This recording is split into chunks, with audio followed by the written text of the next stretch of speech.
ناظرین السلام علیکم. آج تین چار بہت اہم موضوعات پر بات کرنی ہے. پہلی بات تو یہ ہے کہ علیمہ خان کے دوسرے بیٹے کو گرفتار کر لیا گیا ہے. اب اس میں کیا اس کے پیچھے عوامل ہیں اور اس کا کیا رد عمل ہوگا، اس پر ہم بات کریں گے. دوسری بات یہ ہے کہ جی مریم نواز کا دورہ جاپان بڑا رش لے رہا ہے، بڑے لوگ اس کے بارے میں بات کر رہے ہیں. تو اس میں کیا کیا کچھ لوگ کہہ رہے ہیں اتنا بڑا جلوس لے گئے، اور کچھ سزما بخاری جو ہماری دوست بھی ہیں، بہت قابل منسٹر ہیں، ان کے حوالے سے کہہ رہے ہیں جی کہ وہ ان کا لباس کے حوالے سے بات کر رہے ہیں. تو وہ ذرا تھوڑا سا اس پر ہم بات کرتے ہیں کہ چین کا جاپان کا دورہ کیسا رہا. آخر میں پاک چین تعلقات میں ایک بڑی اہم پیش رفت ہے. چائنا کے وزیر خارجہ پاکستان آئے ہوئے ہیں. آج ان کے حوالے سے فارن آفس میں بریفنگ بھی تھی، کچھ گفتگو بھی ہوئی، اور ان کی بڑی اہم ملاقات صدر مملکت سے، وزیر اعظم سے اور فیلڈ مارشل سے ملاقات ہوئی. تو اس میں کیا کیا چیزیں اہم ہیں اس پر ہم بات کر لیں گے. اچھا بھائی، بات یہ ہے علیمہ خان کے بیٹے کو کل شاہبیز کو گرفتار کیا گیا، اور آج ان کے دوسرے بیٹے شیر شاہ کو گرفتار کیا جا رہا ہے. کہا جا رہا ہے علیمہ خان نے گزشتہ دنوں سے جو زبان اور طرز عمل اختیار کیا جا رہا ہے وہ قابل قبول نہیں ہے. اور حالانکہ وہ ان کے بیٹے کا کوئی سیاست سے تعلق نہیں تھا، لیکن جس طرح اب اس کو تھوڑا سا ریلیٹ کریں سہیل وڑائچ صاحب کی سٹوری سے. ایک سہیل وڑائچ صاحب نے ایک کالم لکھا، اور اس کے بعد انہوں نے دوسرا کالم لکھا قیدی نمبر، قیدی جی معافی مانگ لو، اس ٹائپ کا. اور پھر علیمہ خان کا بیان آیا کہ معافی ہم کیوں مانگے، معافی تو وہ مانگے نا. اچھا، پھر یہاں سے چیزیں تلپٹ ہونا شروع ہو گئیں، اور پھر D G I S P R نے ایک بڑی دبنگ قسم کی پریس کانفرنس کر دی، اور اس میں انہوں نے کہا کہ بھائی یہ تو غلط ہے، من گھڑت کالم ہے، ذاتی مفاد کے لیے لکھا ہوا ہے. اور اس ساری صورتحال پہ تو ہم بڑے سخت ناراض ہیں. 4 دن کے بعد انہیں خیال آ گیا. تو یہ بڑی عجیب و غریب قسم کی صورتحال ڈیولپ ہو رہی ہے.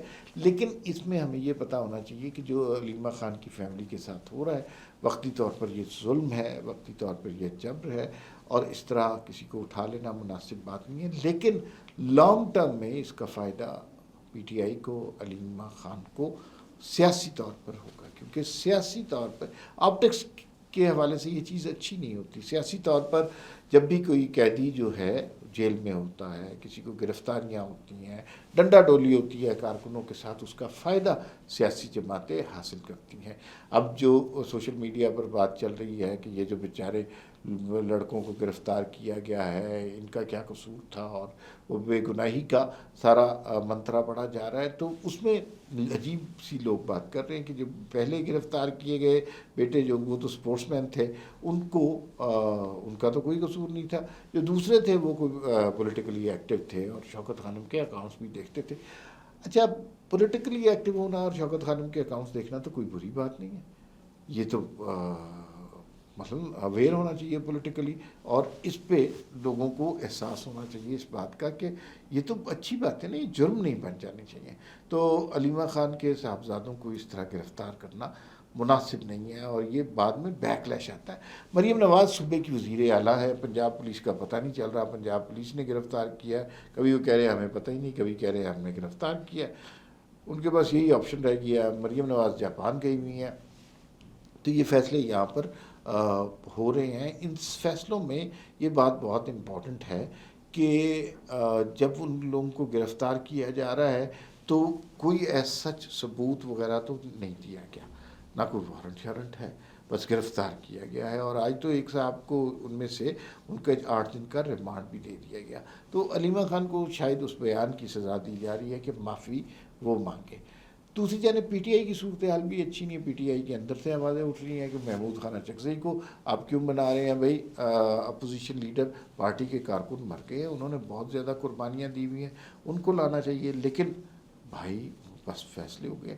کچھ لوگ یہ بھی کہہ رہے ہیں کہ عمران خان کو یہ نام کہیں سے آیا تھا، اور عمران خان نے انہیں بنا دیا، اور یہ بنیادی طور پر صلح اور معافی کی طرف ایک پیش رفت ہے.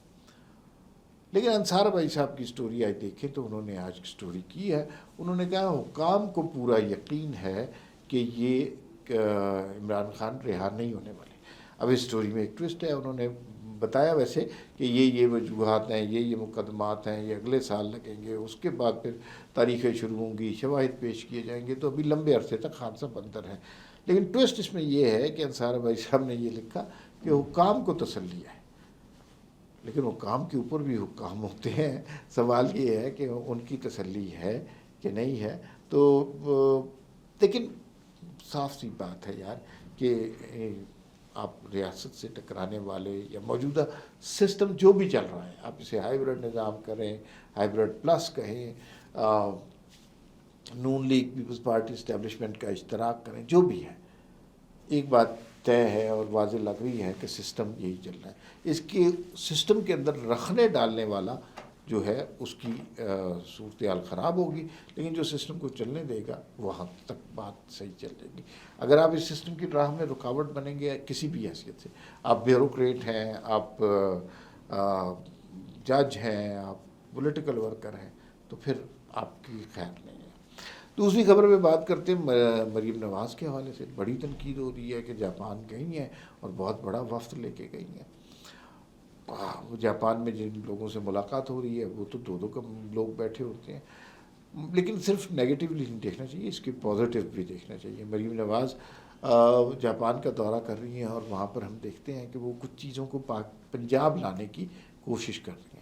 دیکھیے بلوچستان، سندھ، کے پی کے، یہ سوچ بھی نہیں سکتے، خواب بھی نہیں دے سکتے کہ ہمارے صوبے میں جاپان جیسی کوئی سڑک ہو، کوئی سیوریج کا نظام ہو، کوئی صفائی کا نظام ہو، کوئی سرکاری مشینری ہو، کوئی فائر بریگیڈ ہو، اس طرح کا چیز سوچ بھی نہیں سکتے۔ وہاں کے تو مسائل ہی اتنے شروع ہیں، مطلب یہ سندھ میں آپ نے دیکھ لیا سیلاب آئے ہیں اور وہ جناب نالوں سے پانی نہیں نکال سکے، تو یہ تو ان کی صورتحال ہے، یہ ان کی گورننس ہے۔